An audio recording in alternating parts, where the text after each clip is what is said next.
Hello everybody in Korea, it's really nice to meet you. I've actually never told anyone how I came up with the name Rhye. I'm probably not going to say it now, but it's kind of a secret. Yeah, there was a huge reason. Actually, there was a small little label that had the option for the second record, and they said they didn't want to release a record, and so I had to buy them out. So it was like a whole legal battle.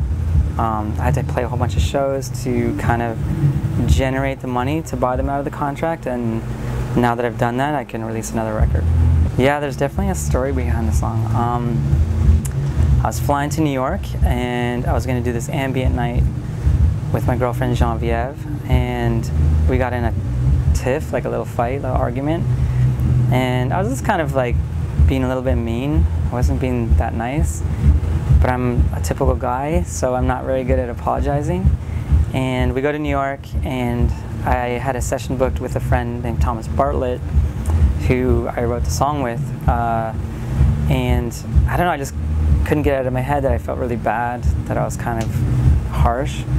So that song just had to be this apology to her, and that's what the song's about. It's like, please understand that I'm sorry, and yeah, I couldn't not do anything else. I had to make that song.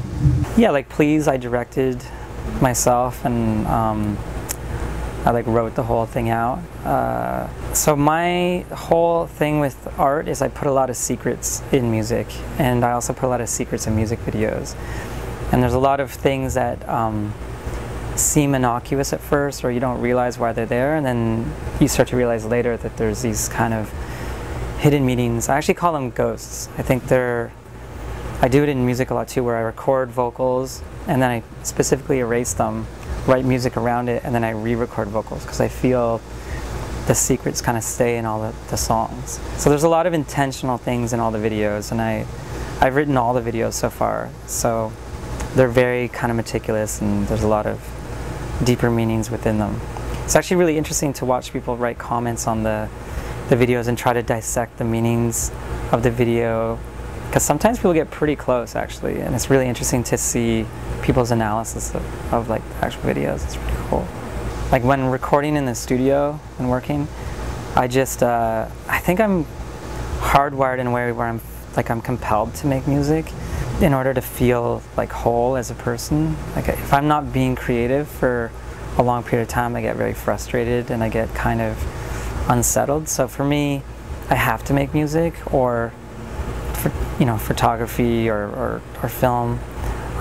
It's just part of like my being. I don't know. I've been like that since I was a little kid. I used to be like an artist and stuff. Like I'm doing all the photography for the album cover, and all the singles that are coming out. Like I shoot all that. I've done a lot of other film work. I'm going to be doing a lot more. I do a lot of like drawing and painting. I used to dance when I was younger. I did a lot of ballet when I was younger. Yeah, I think that's what I'm interested in life, you know. I think they're all part of the same thing.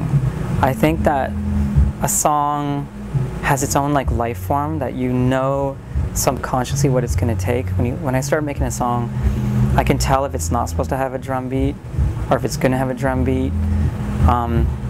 The melody and the top line vocally is very important to me, but it's not without the other elements. It's not more important.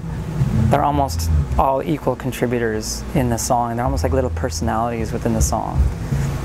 The bass has its own personality, the piano has its own personality, and it's almost like this interesting dialogue or story that's being created.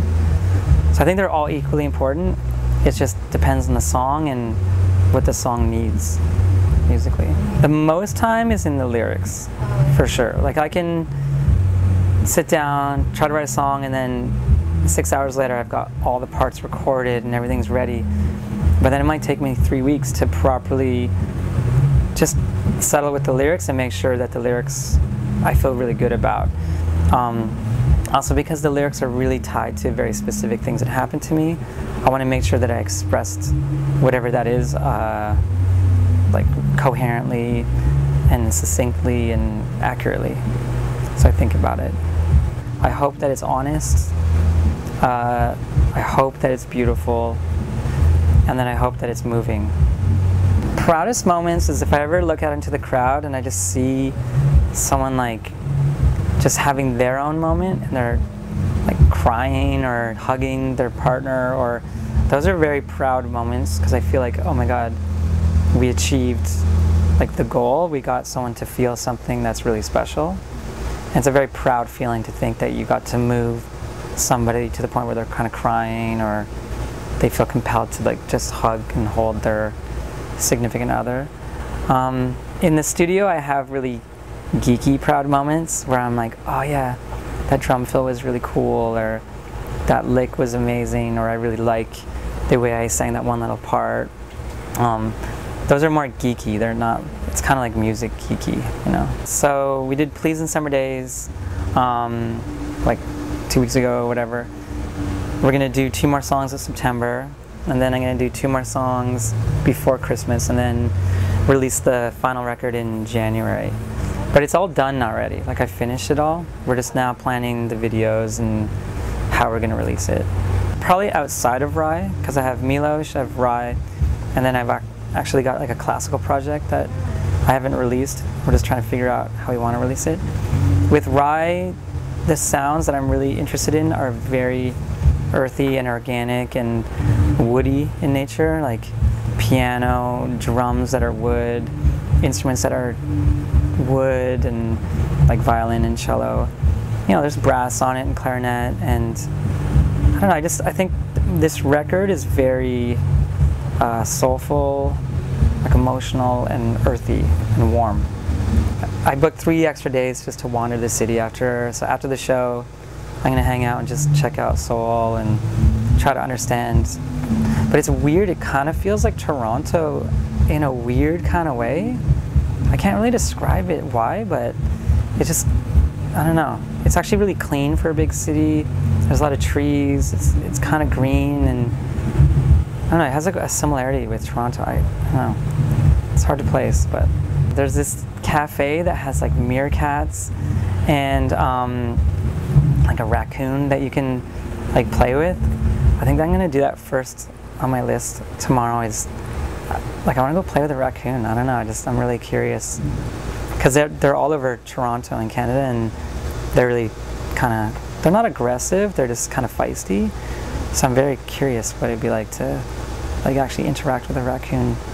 After that, I just kind of want to wander around, and I'm really interested in what's going on with like clothing in Korea and fashion. I want to check out stores, and I want to see like Korean-based clothing.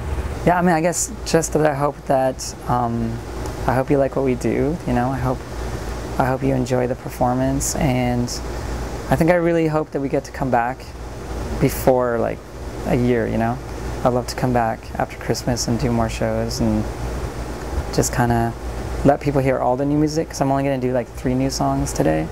So I want to come back and kind of do the whole new record live. And I don't know, it's a really nice feeling to connect with the crowd, and so I just hope I get to do that.